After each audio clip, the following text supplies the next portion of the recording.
Hello, everybody. Randy Patterson here with Boomerocity. And as I record this, it is September 9th, 2025. And on Friday, September 5th of 2025, the world lost the great Mark Volman of the Turtles and of Flo and Eddie.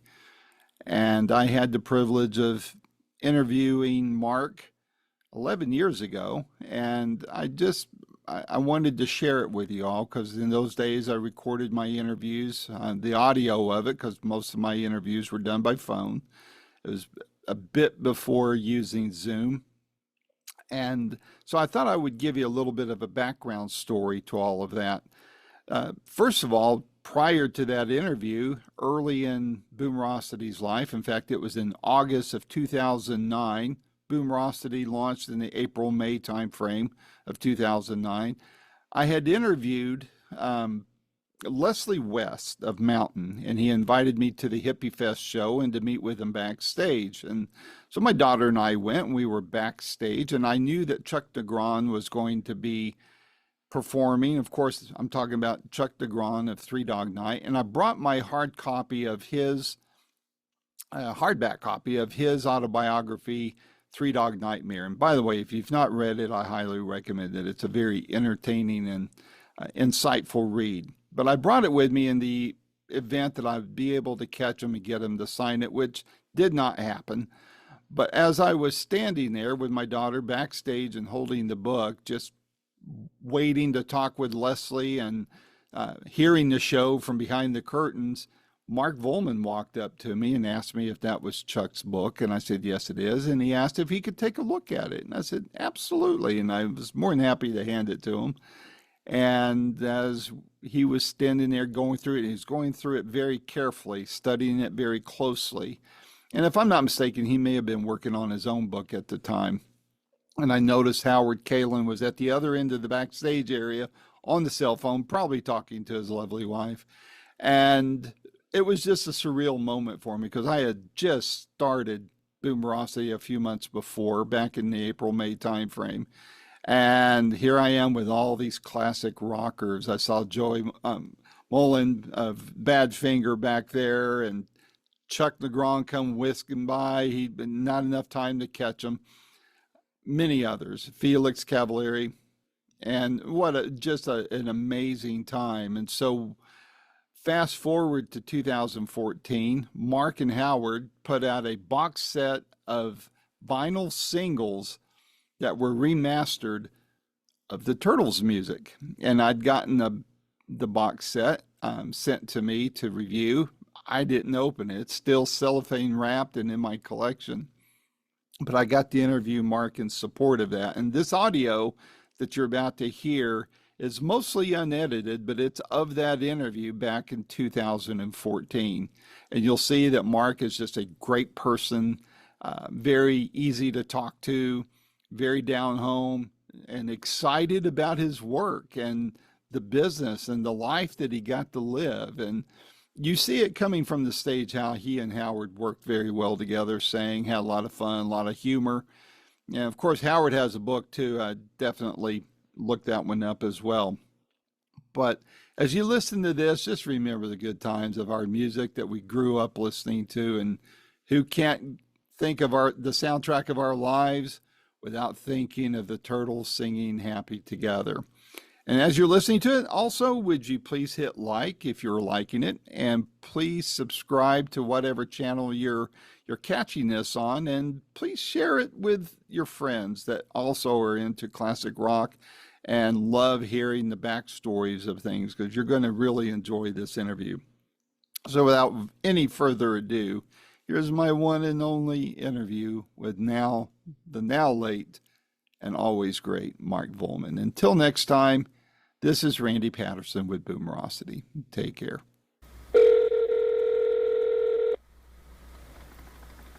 Hello? Hello, Mark. Yes. Randy Patterson with Boomerocity.com. Oh, hi. How are you? Great. I think we had a 5:30 Eastern time call. Is now still a good time? Oh, yeah. Yeah, thank you. Super.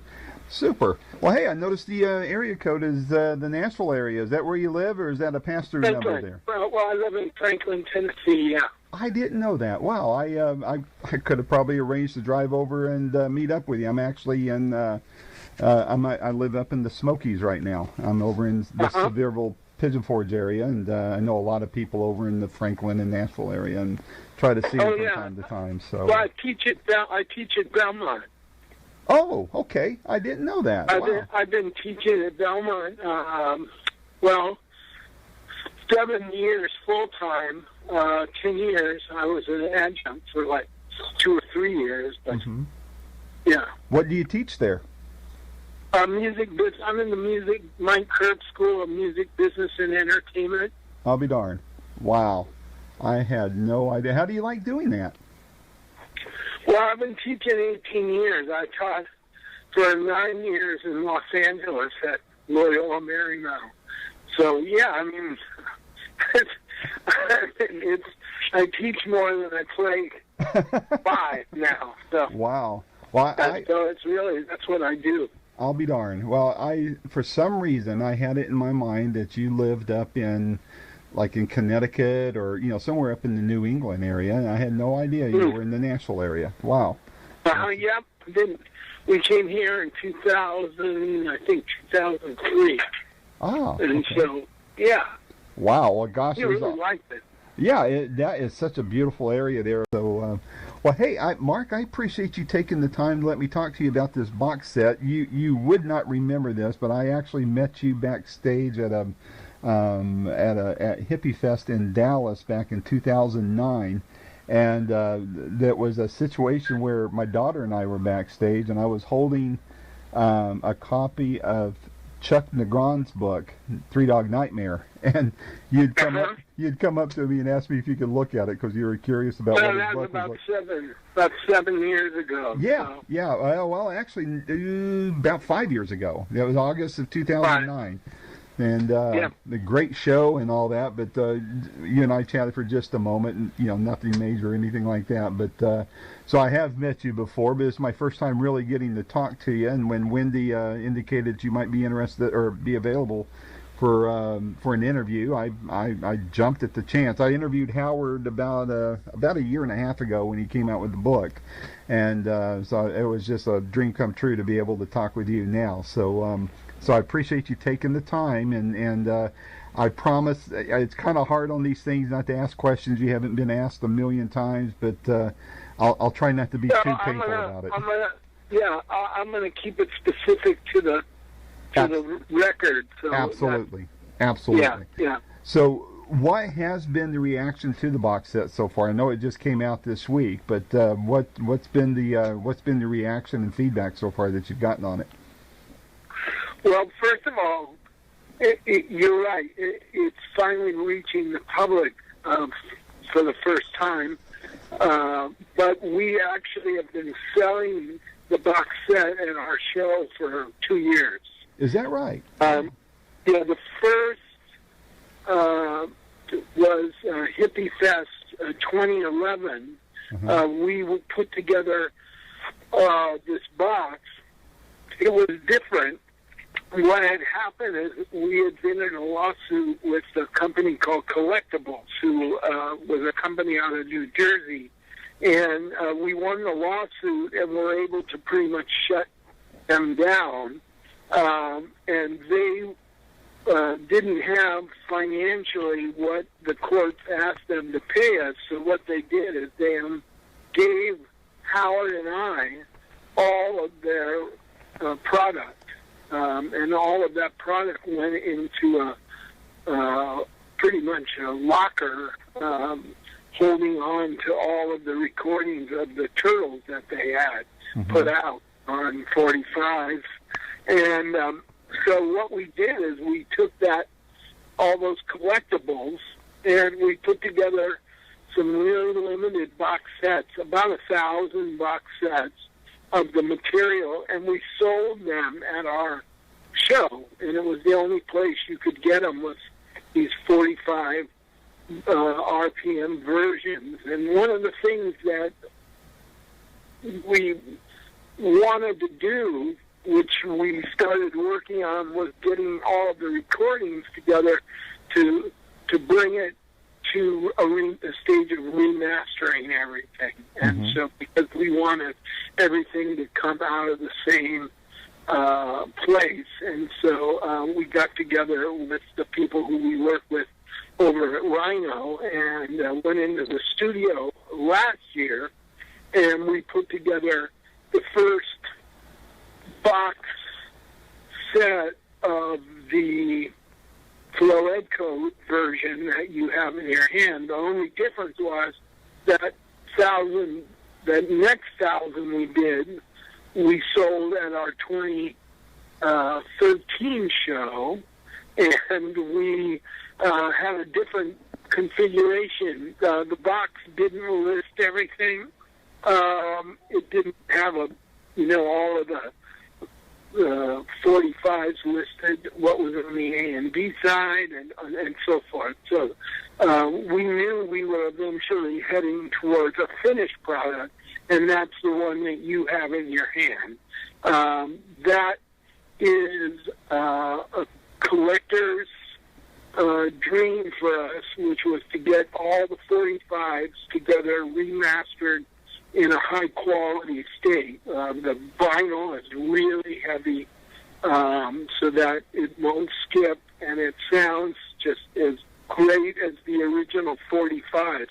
There was a certain sound of 45s that you couldn't even get on 33, and especially when you went to digital, it really changed. So we really worked really hard, and it got really exciting to be able to get the things out of it that we wanted to. And so, so this version is the first available to the public on a large scale, and I've seen some great reviews with the Guitar Player magazine and a few others who, I think one of the things that we always are excited about is there's a lot of new writers writing about music, and the people who've stayed with us for the past 50 years have never really, there was never a question that they kind of loved the Turtles. They knew that the Turtles were always going to bring a quality, musical piece. I think there's a lot of younger people I'm discovering now who are discovering the band, and we're seeing a lot. The release of this box set has opened up the door for people to see how really valuable the Turtles were to that part of American music history. Well, so I want to make sure I understand this correctly. These 45s, these are basically replicating the original 45s, or are you putting different songs on B-sides and things like that so that well, we made a decision instead of doing B-A-B because they weren't as good as songs. I mean, we just felt that we wanted to go with the highest quality of musical, just music. And so the B-sides we changed. I mean, putting, Happy together with Outside Chance, putting Eleanor together with Outside Chance, Happy together with Grim Reaper, It Ain't Me, Baby, You Don't Have to Walk in the Rain. We wanted to introduce people to some of the singles that didn't get the consideration as a lot of the others.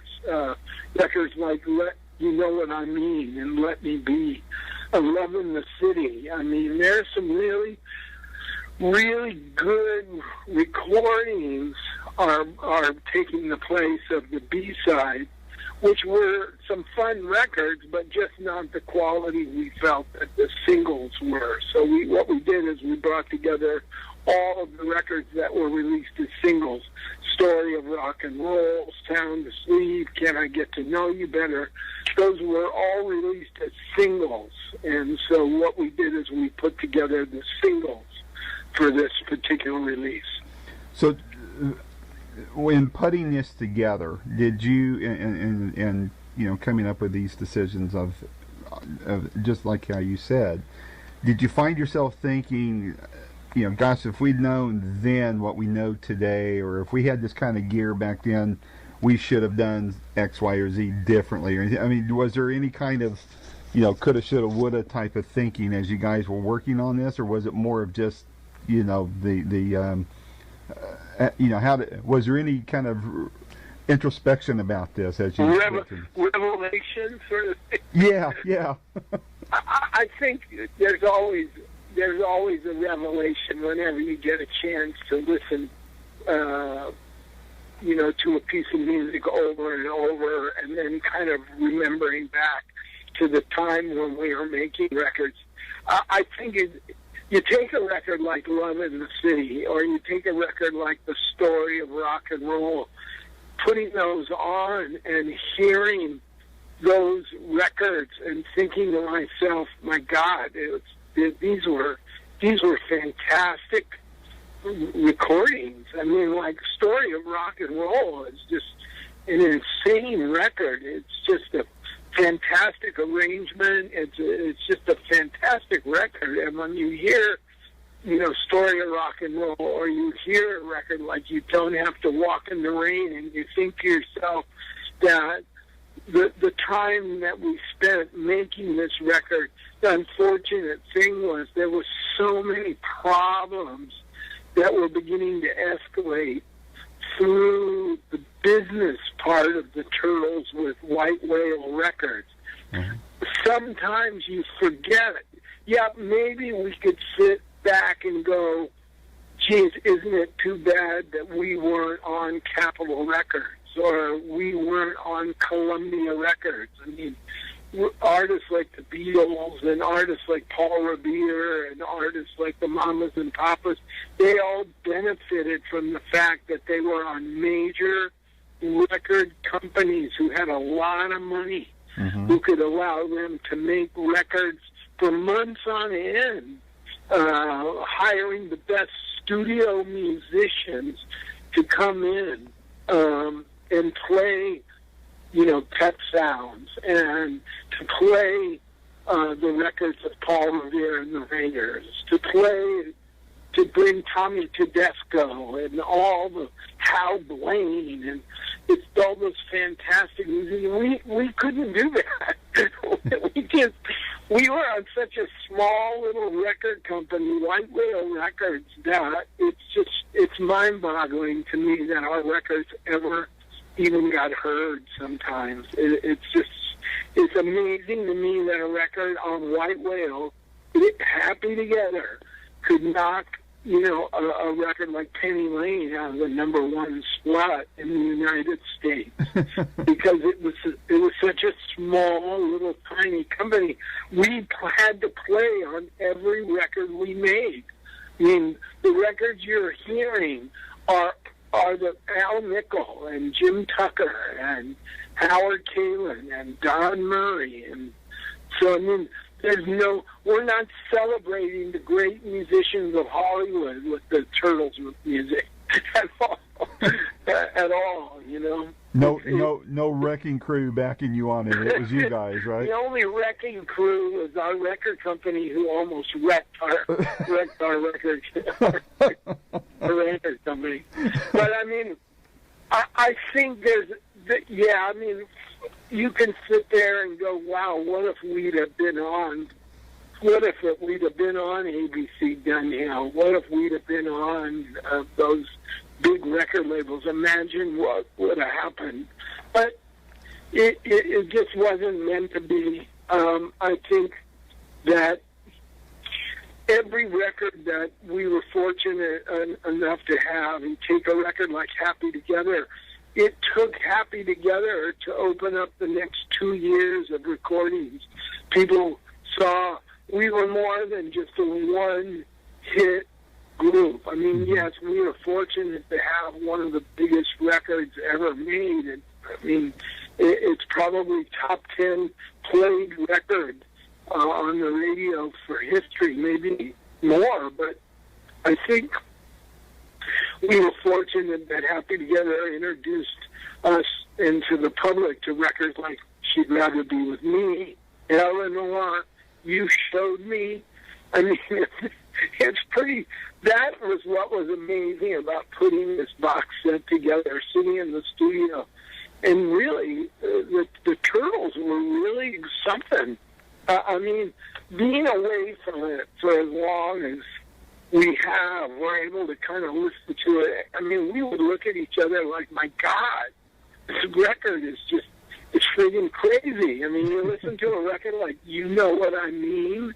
It's crazy. It's just, it's so full of music, and the arrangement is just fantastic. And I think, if anything, what we hope is that with the Happy Together tours being out in the summertime and people getting to hear the box set, you introducing a whole bunch of readers or online people to this music, you know, maybe it will finally solidify what the Turtles did as a part of music history. And that's exciting to kind of hear that the stuff has held up so good.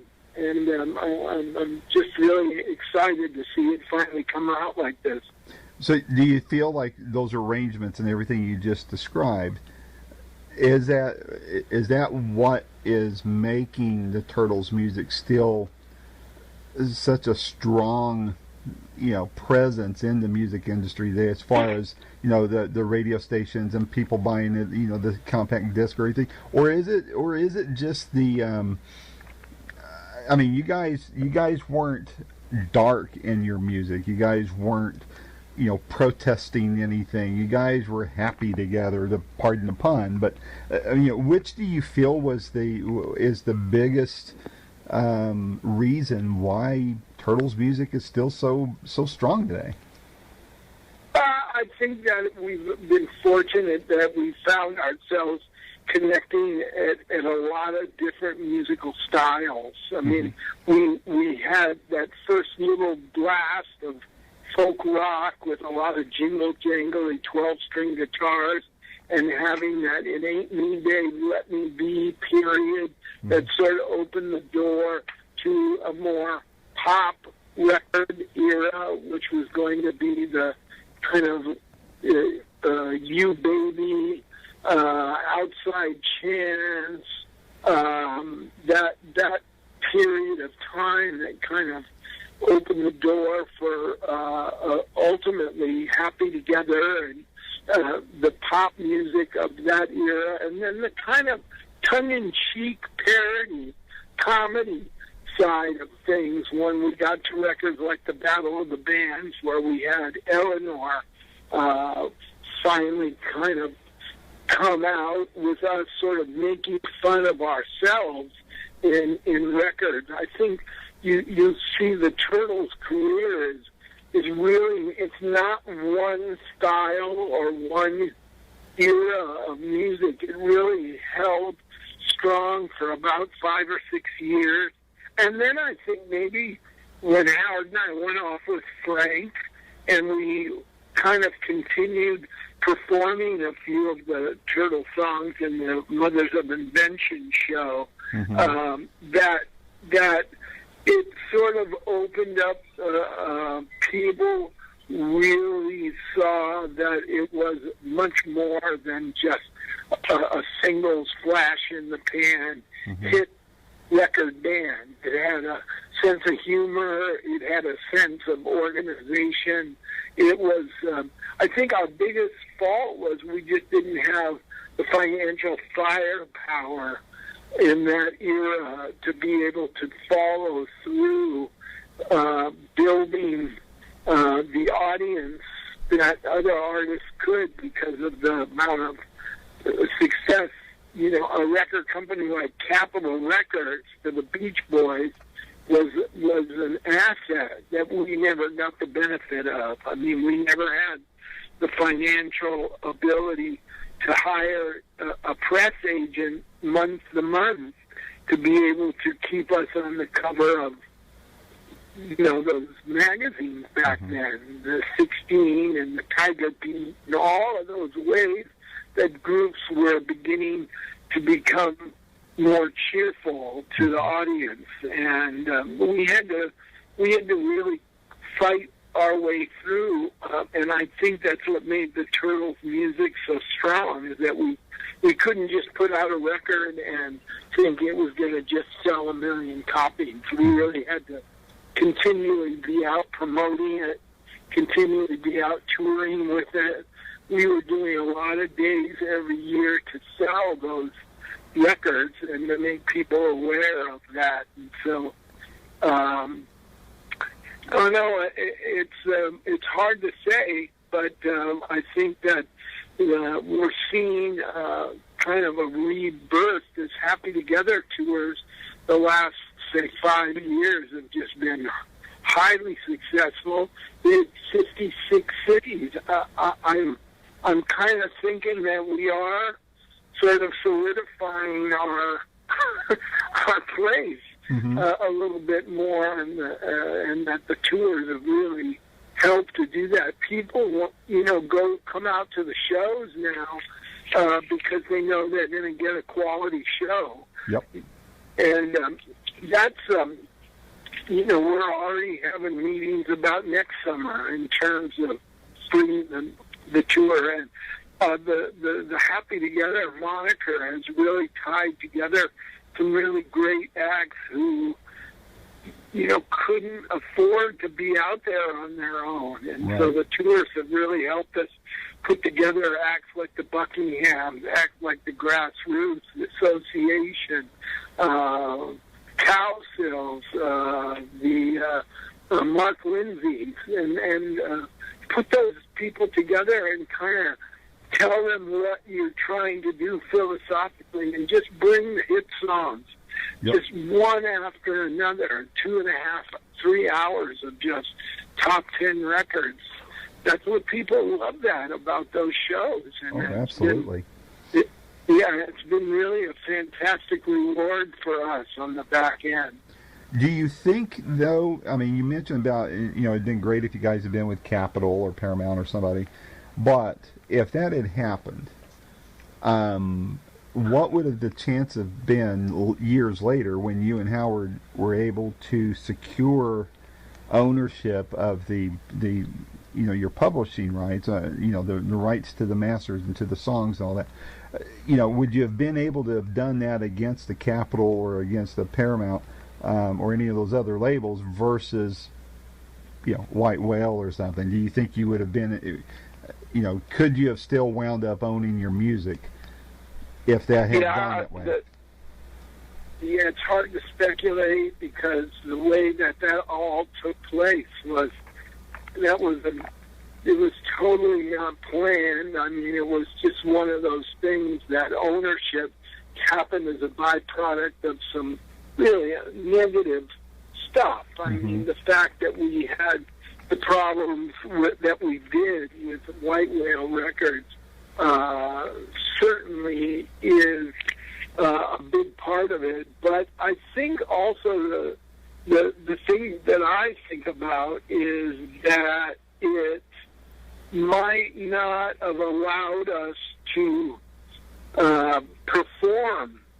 Like, I think that thing that was kind of interesting for us was that we had the ability to play on everything. And that was the thing that when you came to our shows, it was probably the reason that things ended up the way it is, because it was us playing the music, it was us playing at the concerts.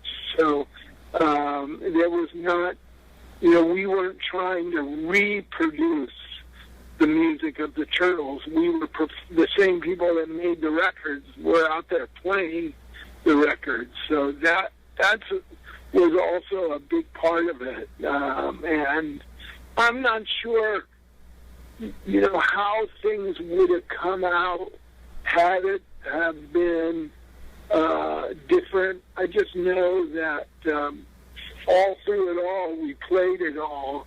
And that, ownership was something we didn't even consider. I mean, that just was not in the cards at all until the end and the lawsuits and everything, and those were not, great times. Those were just finalizing. I mean, when you think about it, the lawsuit to win the recordings, we were given the recordings because there was no money left. Right. And so when we got those recordings, it was second to what we really wanted, which was to get our money out of the record label. The record label spent all the money, and so we ended up with these recordings. The thing about that is, that's the great thing about it. The bad thing about it is that it took 4 years, and in that 4 years, the band ended.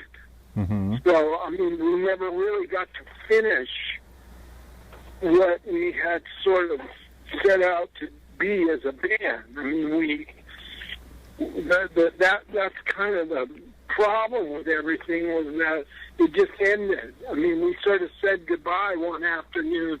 We're going into this lawsuit. 4 years later, the lawsuit ended. There was no band. The band had pretty much ended. So, wow.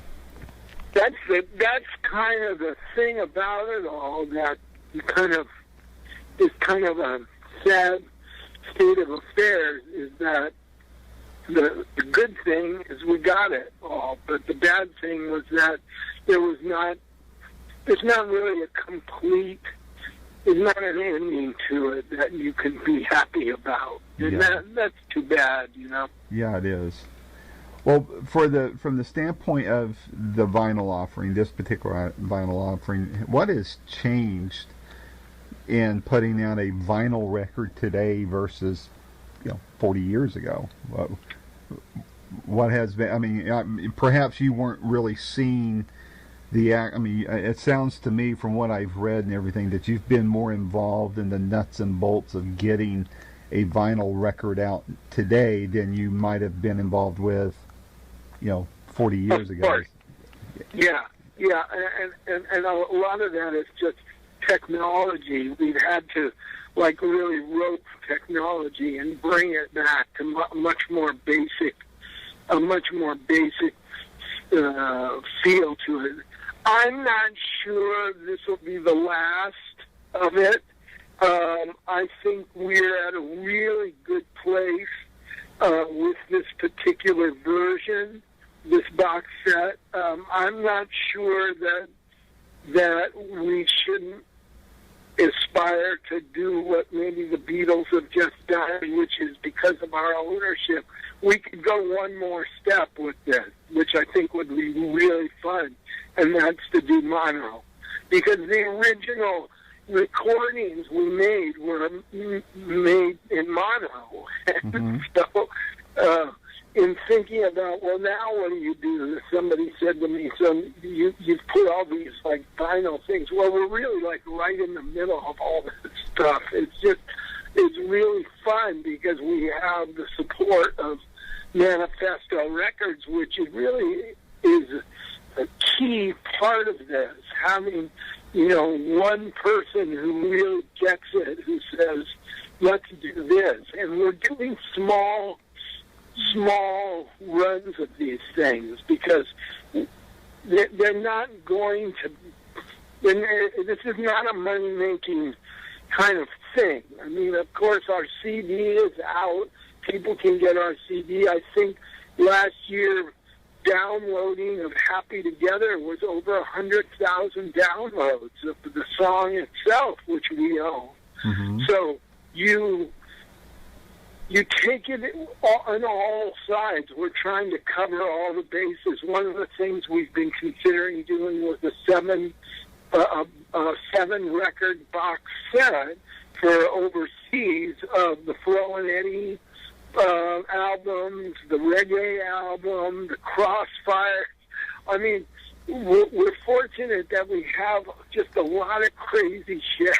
It's really funny when you think about it, because what we're sort of building is this little vinyl fan base who is really excited about, we did the greatest hits. We did the Happy Together album. We did the It Ain't Me Babe album. And those things sound really great. And those are the things that got us thinking about the 45s, because we said, wow, it'd really be fun. Let's do the singles. I mean, and then the singles became, well, let's do a double-sided single so that it's not just an A-side with, you know, some goofy B-sides, because there was a lot of goofy stuff done on B-side that are fun, but we wanted this to be something when we played both sides. You got the 16 record that we really released. All of these were released as singles, so that was like a big part of it. We wanted it to have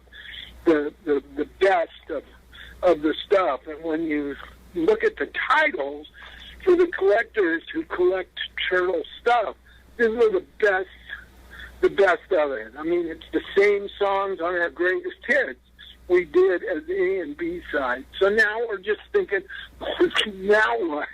And we're kind of thinking the Crossfires. We wanted to do the Crossfires for a long time.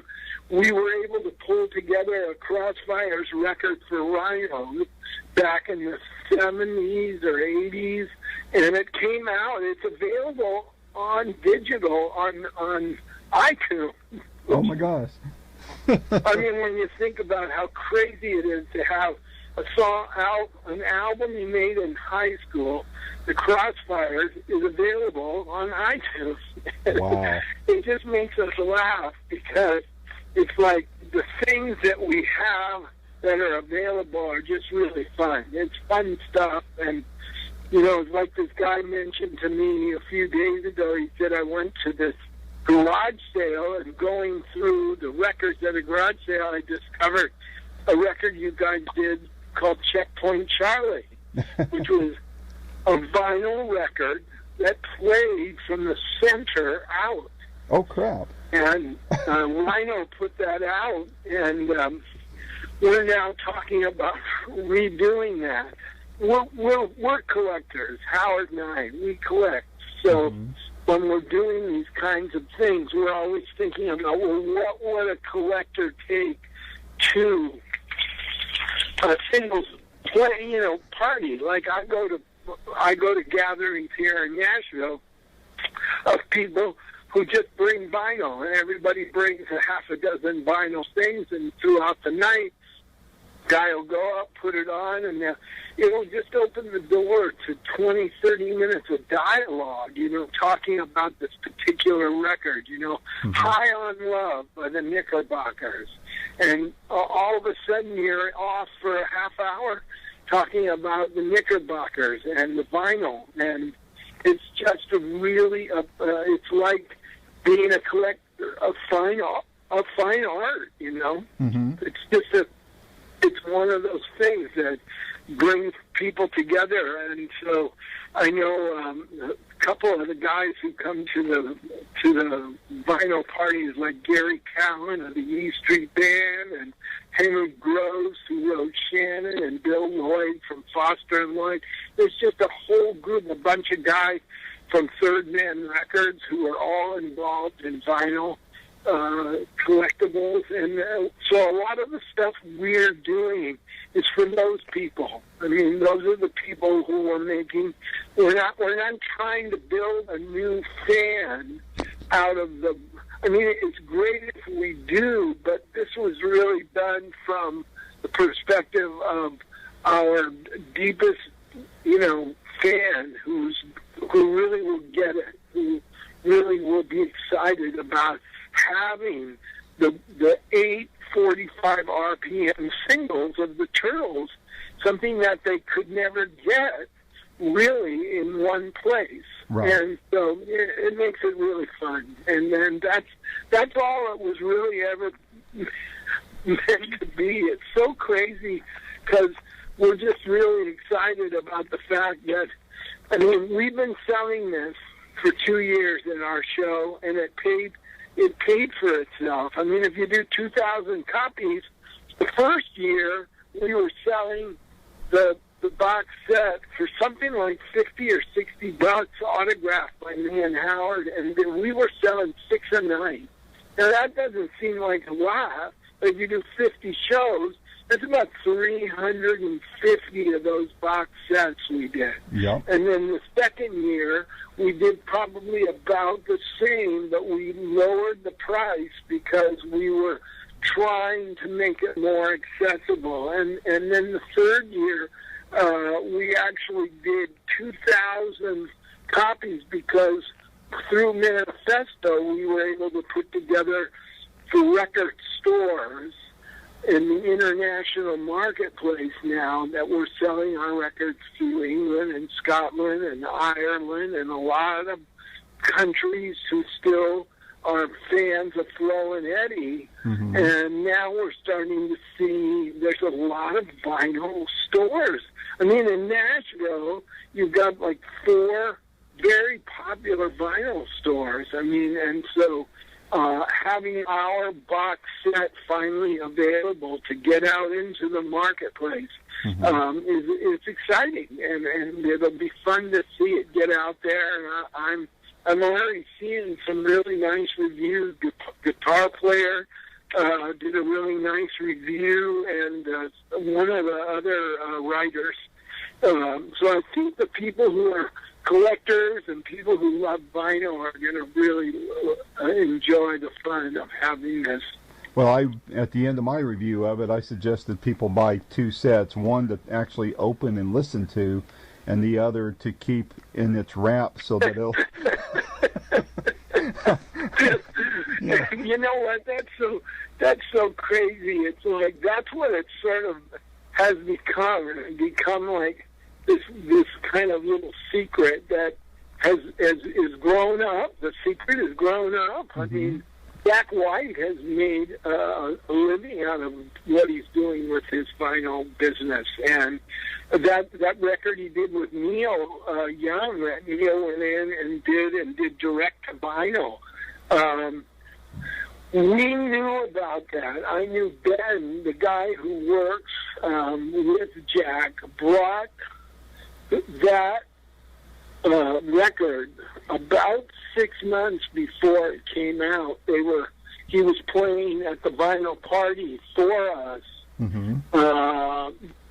parts of that record, and it was just crazy. It was crazy because we're sitting there listening to a major artist. I mean, Neil is quirky enough, but I mean, it's a major artist, and the fact that other artists have come to him to make records direct to vinyl, it's really eerie. I mean, when you listen to it, you can hear the entire history of popular music comes to life. I mean, it really does.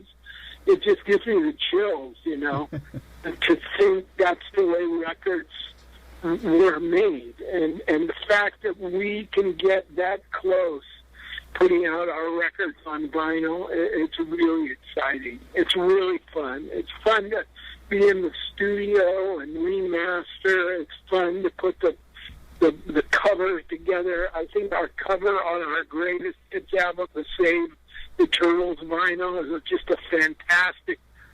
It's great to be able to look at and to be able to contemplate, you know, the history that is a part of those records. It's really fun, and that's the thing you lose when you went to digital. You lost that combination of cover to music, where you could put it on, and you used to sit there and look at this cover. You know, it was art. It was art. You know. Yeah, it was all one. It was art, exactly, and that's the thing that we love about having our stuff coming out. It's like when you hold this box in your hand and it opens up and you see the weight of these records and the feel of those sleeves, and the fact that we were able to get a little plastic 45 so that you could play it on your own 45. It's just really fun. It's like having a Lionel train set, you know, at Christmas. You know, that's how it sort of feels. You know, you're just doing something that's a part of American music history. And Howard and I just love that. You may not make it it might not get us into the Rock and Roll Hall of Fame, but you know what? It's really fun to spend the time and know that we're doing this for about 400 people.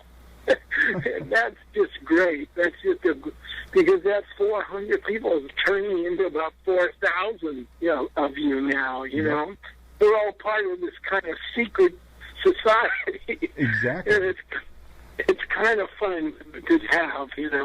Well, that's the reason why, quite frankly, Mark, the reason why I launched Boomerocity was because it started off with intentions of going one direction, and it accidentally turned into this site that I figured I might get the occasional interview with guys like you, but I thought maybe the end of the first year I might have 4 interviews and 50 some odd articles written, and then the website would go away. But I ended my first year with 25 interviews and started doing reviews and doing all this other stuff, and I thought, okay, I'm on to something here.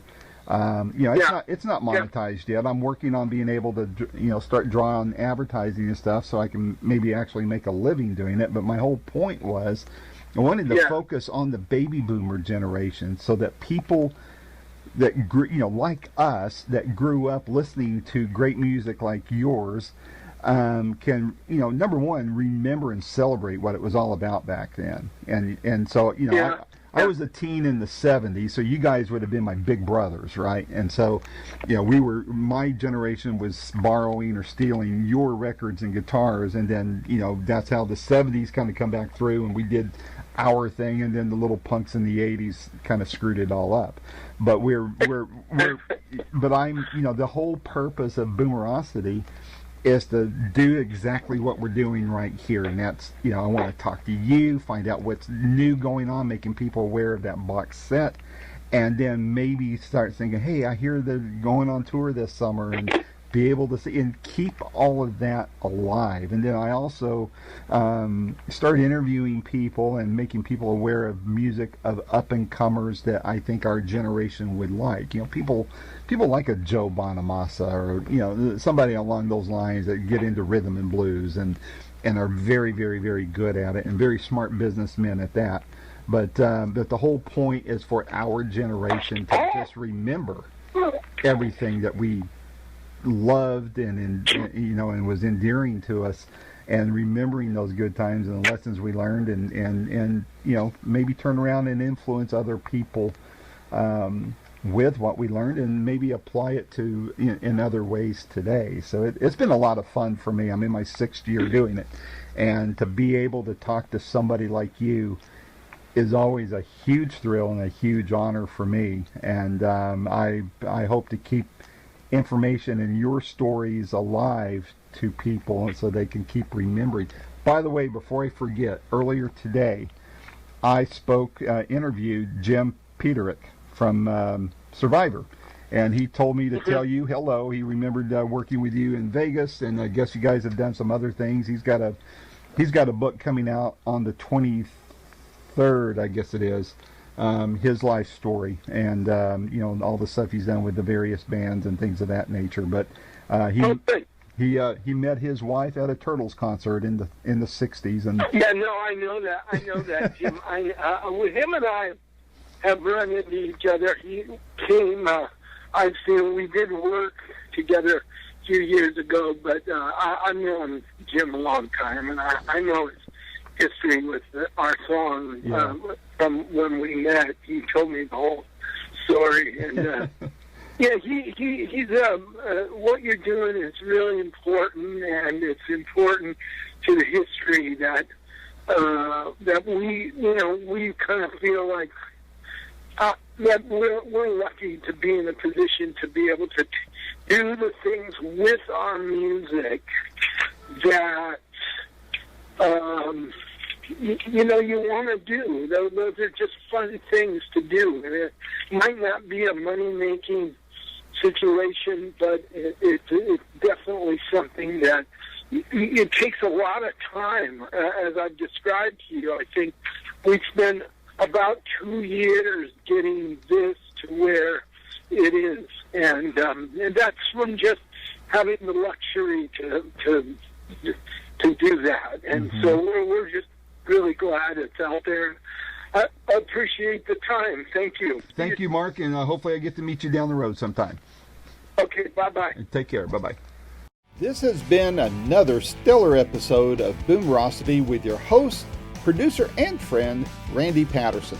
The theme music is Roll the Dice by our good friend Quentin Hope, and all rights reserved and used by permission, of course. Post-production is done by Cardinal Sins Productions.